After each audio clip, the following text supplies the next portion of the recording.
So hello friends, welcome back to new YouTube channel the blogger Vikram. तो हमारी web development की tutorial चल रही है जिसके अंदर हम पढ़ रहे हैं जावास्क्रिप्ट को। तो पिछली वीडियो के अंदर हमने जावास्क्रिप्ट के अंदर लूप वगैरह को सबको कवर कर लिया है यहाँ पर। तो आज की वीडियो में हम बात करेंगे एरे के बारे में। तो एरे होते क्या है? तो array means collection of items, मतलब किसी भी वेरिएबल के अंदर हमें मल्टीपल आइटम्स को स्टोर करना ही एरे का काम होता है।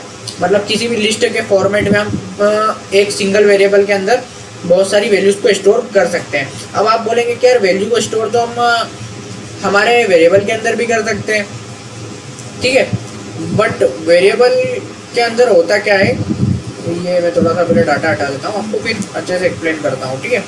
वेरिएबल के अंदर होता क्या है कि हम जो हमारा, जैसे कि यहाँ पर आपको स्क्रीन पर दिखेगा कि लेट करके मैंने मान लीजिए नेम लिया है, ठीक है, तो इसके अंदर मैं एक सिंगल नेम को स्टोर करवा सकता हूँ। यहाँ पर ऐसा नहीं है कि यार मैं मल्टीपल नेम्स या मल्टीपल डाटा को यहाँ पर स्टोर करवा सकता हूँ, बट एरे की हेल्प से होता क्या है कि हम किसी भी मल्टीपल सिंगल एलिमेंट के अंदर ही मल्टीपल डाटा को स्टोर कर सकते हैं। जैसे कि यहाँ पर आप देख सकते हैं, एग्जाम्पल के लिए मैंने नम ले रखा है और उसके अंदर यहाँ पर 3 वैल्यू स्टोर कर सकती है। ऐसे ही आप सिंगल एलिमेंट के अंदर यहाँ पर 100 वैल्यू भी स्टोर कर सकते हैं, 1,00,000 वैल्यू भी यहाँ पर आप स्टोर कर सकते हैं, वो भी बहुत ही आसानी से, ठीक है। तो सीधे हम एक काम करते हैं, इसको एग्जाम्पल के थ्रू समझते हैं, कोड के अंदर ही इम्प्लीमेंट करते हैं, क्योंकि यार थ्योरेटिकल तो आपको भी मज़ा नहीं आएगा और मेरे को भी मज़ा आता नहीं है, आपको बताइए। तो यही वाला एग्जाम्पल को हम रन करके देखते हैं। तो लेट नम लिया मैंने और नम के अंदर ही मैं यहाँ पर कुछ इस तरह से ब्रेसेस लगाता हूँ, ब्रैकेट लगा के इसी के अंदर यहाँ पर मैं बहुत सारे हमारे जो मान लीजिए नंबर्स को यहाँ पर डिफाइन कर रहा हूँ। जैसे कि 3 नंबर तो ये डाल दिए, 4था नंबर और ये 5वां नंबर, ठीक है। अब इनको ही मैं यहाँ पर प्रिंट करवा कर चेक कर लेता हूँ। तो प्रिंट करवाने के लिए हमारा होता है डॉक्यूमेंट डॉट राइट, ठीक है। अब प्रिंट हमें किसे करवाना है, ठीक है, वो भी एक बहुत बड़ी बात होती है। तो प्रिंट हमें करवाना है नम को। तो हमारे एरे का नाम क्या है? नम। तो यहाँ पर मैंने यहाँ पर नम को स्टोर करवाने के लिए रख दिया है। अब मैं काम करता हूँ, यहाँ पर गो लाइव पर चले जाता हूँ, तो हमारा सर्वर ऑन होगा और ये कुछ फेल बता रहा है, फोल्डर की कुछ दिक्कत बता रहा है। तो हमें काम करते हैं, डायरेक्ट हमारी डेस्कटॉप पे इसका आउटपुट मिल जाएगा हमें। तो इसको ओपन कर लेते हैं। तो यहाँ पर आप देख सकते हैं कि हमारी मल्टीपल लिस्ट जो हमने यहाँ पर स्टोर करवाई थी तो वो आ चुकी है। अब आप बोलेंगे कि यार ये नंबर के फॉर्मेट को ही सपोर्ट करता है क्या?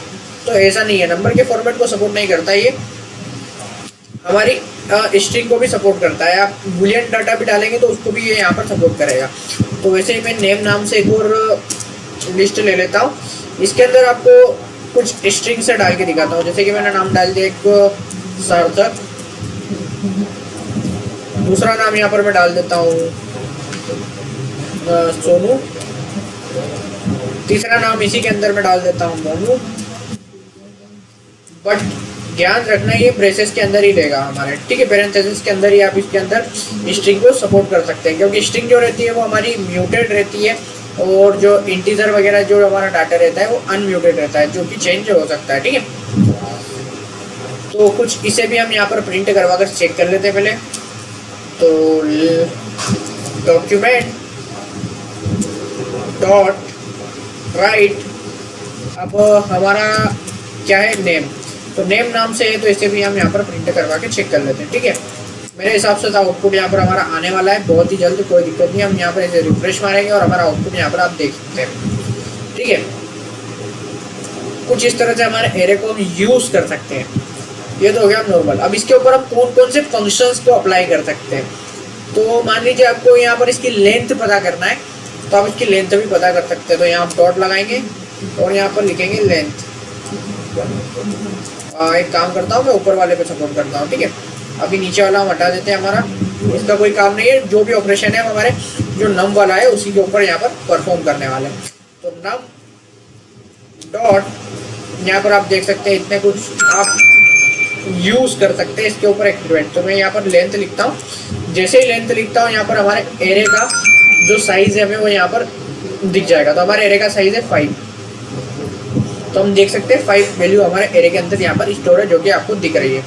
उसके बाद एक चीज़ होती है हमारी इंडेक्सिंग, ठीक है, जो कि बहुत ही जरूरी चीज होती है हमारी जावास्क्रिप्ट के अंदर और एरे के अंदर। तो इंडेक्सिंग में होता क्या है, इंडेक्सेस होता क्या है, तो इंडेक्स जो होता है हमारा जो हमारे एरे की वैल्यू रहती है वो 0 से स्टार्ट होती है और वो इनफाइनाइट तक चलती है जितनी आपकी वैल्यू स्टोर होगी। जैसे कि यहाँ पर कुछ वैल्यू मैंने स्टोर करवा रखी होगी तो उसका मेमोरी एड्रेस होगा हमारा 1, फिर अगले का होगा 2, अगले का होगा उसका 3, कुछ इस तरह से ये होता है। तो अब इसका भी मैं आपको एक प्रैक्टिकल करके दिखाता हूँ। तो मान लीजिए हमें कोई सिंगल वैल्यू को ही हमारे एरे के अंदर से यहाँ पर देखना है, सिंगल वैल्यू को ही एक्सेस करना है, तो उसको हम कैसे कर सकते हैं। तो 0 से बताया, तो मैंने मान लीजिए मुझे 67 की यहाँ पर वैल्यू को एक्सेस करना है, तो मैं यहाँ पर नम के अंदर जाऊँगा और वैल्यू क्या है हमारी 0 आ रहा है 2 के ऊपर, तो यहाँ पर 2 लिखता हूँ और यहाँ पर जाके हमारा आउटपुट चेक करेंगे हम।